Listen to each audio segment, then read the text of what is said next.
It's 2011, and I really can't wait for the future of gaming to start with this Onlive platform. In fact, I already have a micro console on the way.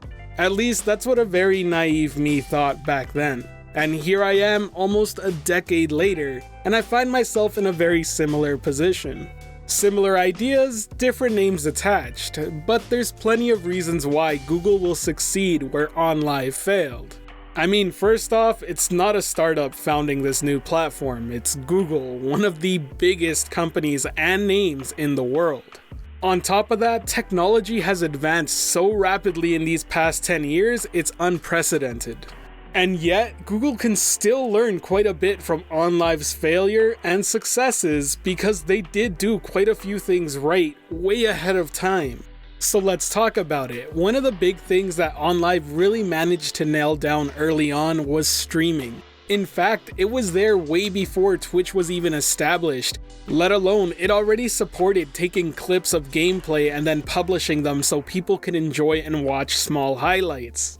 It's also fair to say that Onlive's controller was one of the first, if not the first controller that allowed you to quickly record, stream, and share gameplay at the click of a button. Now, to be fair, Google Stadia has already announced quite a few streaming features that can only be done with Stadia. For example, the ability for having your stream viewers to watch your game and join into a lobby or join into a waitlist to go up against you. That's something that's really neat, and I want to see more features like it come to Google Stadia. Imagine something along the lines of being able to control an NPC within a single player game when somebody's streaming it. Streaming and viewing games has become such a big part of the gaming community as a whole. Google really should be taking advantage of it, or at least looking into different and unique ways to make it stand out on Stadia. Another thing Onlive really managed to do right has to be the fact that every game on Onlive supported a 15 to 30 minute demo of the full game for anyone to try out. Not only did this serve as a great way to try out new games in a world where demos have become kind of a rare thing, but it also served as a great way to try out the service and see if it worked for you. While Google has said that they can support that sort of model, they've also been on the record saying that it's up to the developer to do so. I really hope they reconsider this because honestly speaking, it was one of Onlive's greatest features. Just let people play the beginning 15 minutes of a game, see if they like it, see how it works, and then let them make their decision on whether the platform works well enough for that specific game or genre. One really good example that this would benefit is the fighting game community. Many of them are skeptical on Stadia, and fair enough. Those games really do require low latency to play at a competitive level. Another concern that may be happening is that there's just going to be way too much access to Stadia compared to Onlive. Being able to launch a game from YouTube means there's a huge population that might just be trying out demos at once. Maybe that's too much for Stadia's current infrastructure to handle, but if so, then make it a Stadia Pro feature. I know personally that I would be more than willing to pay $10 a month to be able to demo all the games on a platform. In fact, I really miss the days of having demos available on a regular basis. The third thing Google Stadia should learn from Onlive is the subscription-based model like Netflix. While I understand why it doesn't exist right now, because frankly speaking, there's not that big enough of a catalog for Google to be offering that type of service, I can imagine them implementing some sort of model like that further down the road, much like Xbox Game Pass exists today. From my understanding, Onlive used to pay developers based on how much time users spent playing their games if they were a part of that subscription service, and I'm not too sure how successful of a model that was for developers who actually put their games on that service, but it does seem that Microsoft managed to find some balance where it works out for both parties. This fourth feature is one that I really hope gets implemented, and that's being able to rent games.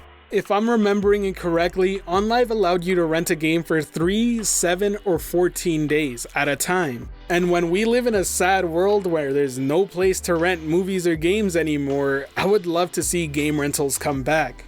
There are some games I have absolutely no interest in buying but would love to be able to rent. Rest in peace, Blockbuster, I miss you dearly.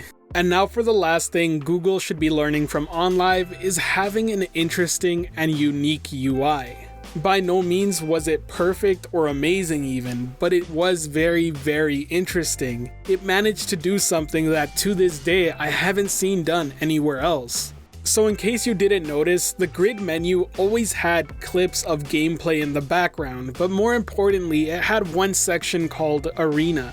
Onlive's Arena served as a destination to watch people who were streaming their current sessions, but as soon as you clicked on there was tons and tons available to watch without any load time. You could easily hop in and out between streams, and I think this was a very cool and unique idea. Along with brag clips, another section to see the highly rated clips of that week or month, it really did a great job at building a presence of community. You never really felt like you were playing Onlive alone. It always felt like there was someone else using that service and you were a part of that session.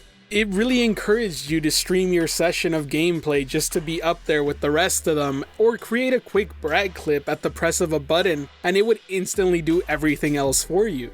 It's kind of weird to describe or compare because Onlive's community benefited from being always connected online. And since Onlive, we haven't really had a platform take on that same role. So I'm really hoping Google finds a way to make something unique and very interesting that can only be done with the power of the cloud. I really hope that they've started considering community features like that outside of just party chat and a friends list.